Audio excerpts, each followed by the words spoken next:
Scholarship, Jocko Miller Jr.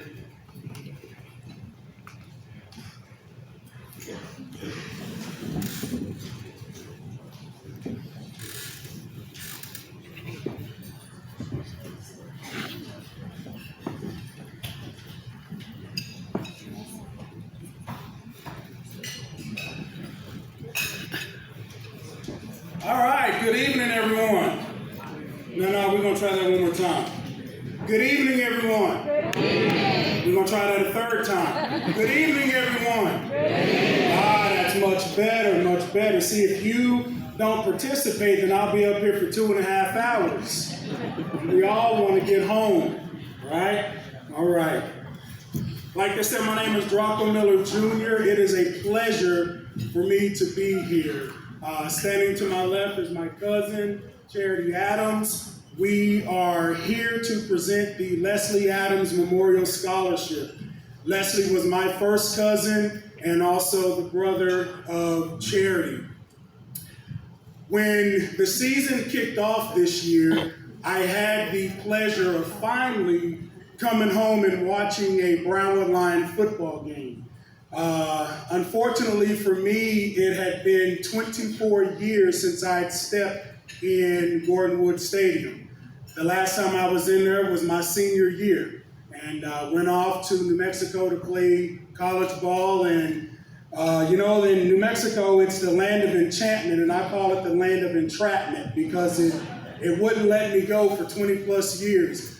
But I got the opportunity to come home, and for every home game, I had the pleasure of being on the sideline. So first of all, Coach Burnett, thank you. And secondly, I apologize for anybody that I ran over, bumped into, got in the way of, or any coach's headset that I almost took off and tried to call plays. I'm sorry, I'm still a football player at heart.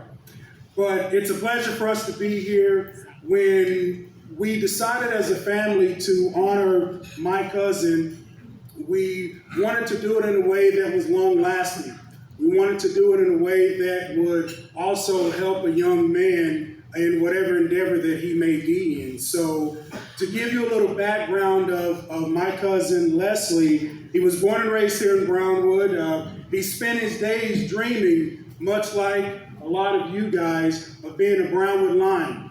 He came from a family that were all Brownwood Lions. He had uncles that played football and basketball and various sports, and he had a whole slew of cousins that played various sports and were Brownwood Lions. Many of them went off to play college sports as well. But Leslie, as he grew up and as he watched his uncles in recreational sports and as he watched his older cousins, he couldn't wait for the day that he became a Brownwood Lion. That's all he would talk about. Every time we had a family function, we would talk about the Brownwood Lions.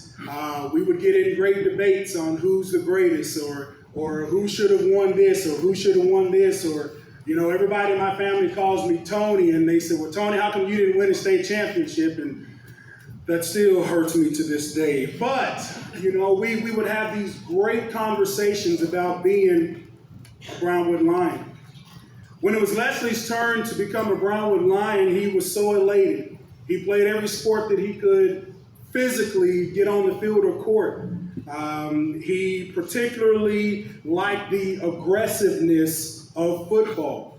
Leslie was a linebacker, and he was also a fullback for the Lions. Leslie was one of those that had no fear when he was on the field. Anytime he had the opportunity to blitz, he smiled from ear to ear. Anytime he had the opportunity to hit somebody, he took that opportunity. And anytime he had somebody to lay the wood or lay somebody out, he took that opportunity as well. Leslie was a blitzing specialist. He was a phenomenal football player. He also participated in track and powerlifting, but football was his number one love. As he went through high school, Leslie was decorated with a lot of accolades. In his senior year, he was all-district and all-state, and he was also afforded the opportunity to play in the AFCA All-Star game, and he was the defensive MVP. Leslie was so proud to be an offensive lineman at times, but more in times he was really, really proud to be a linebacker because he got to hit and he didn't get in trouble, and he was really proud to be a Brownwood Lion. So because of his accolades, Leslie received a scholarship to go play on the next level.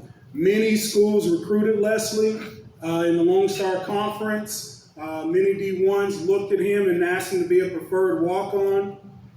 Out of high school, Leslie wanted to go D1. So he chose the route to go to a junior college, Cisco Junior College, in hopes that he would be able to go to Texas Tech.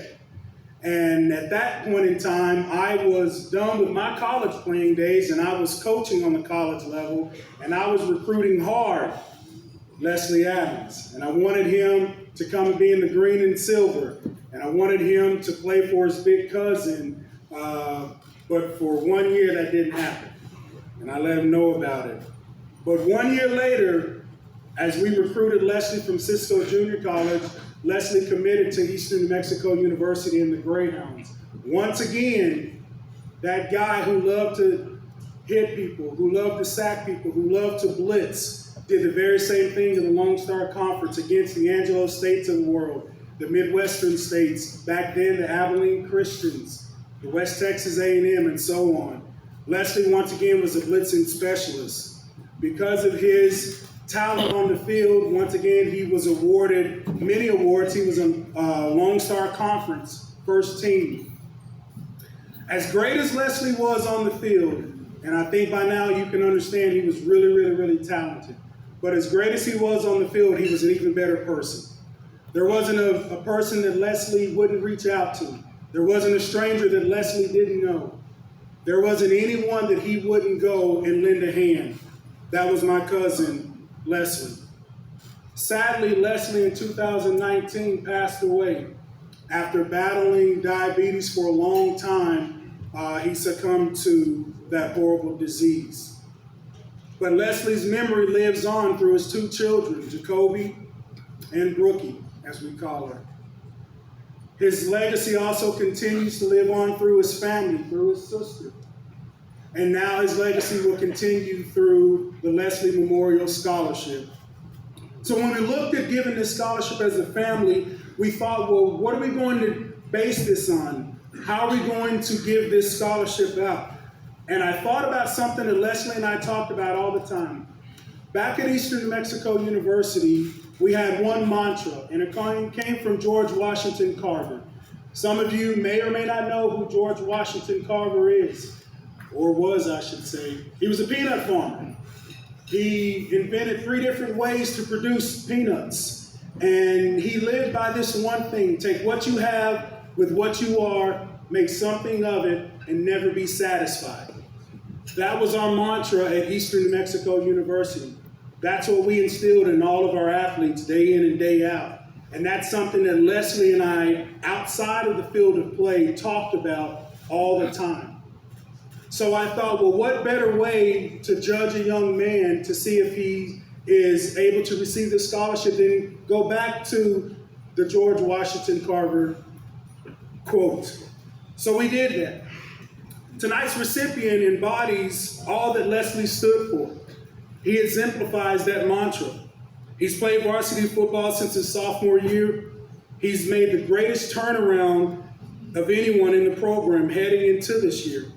He developed an extreme, strong work ethic on the field and off. And in doing so, he maintained high character. This recipient was beloved and is beloved by his teammates and coaches because of his determination and his selflessness. He developed into a great receiver and a great return man on special teams. He was always focused at the task at hand and became the go-to guy, and the team could count on him whenever they needed. So without further ado, I'll have my cousin read off the name. In this year, 2022 Leslie Adams Memorial Scholarship goes to Jordan Leach. Aww. Jordan couldn't be here this evening. He had a prior engagement and he's out of town, but to accept this award and the scholarship is head coach Sammy Burnett.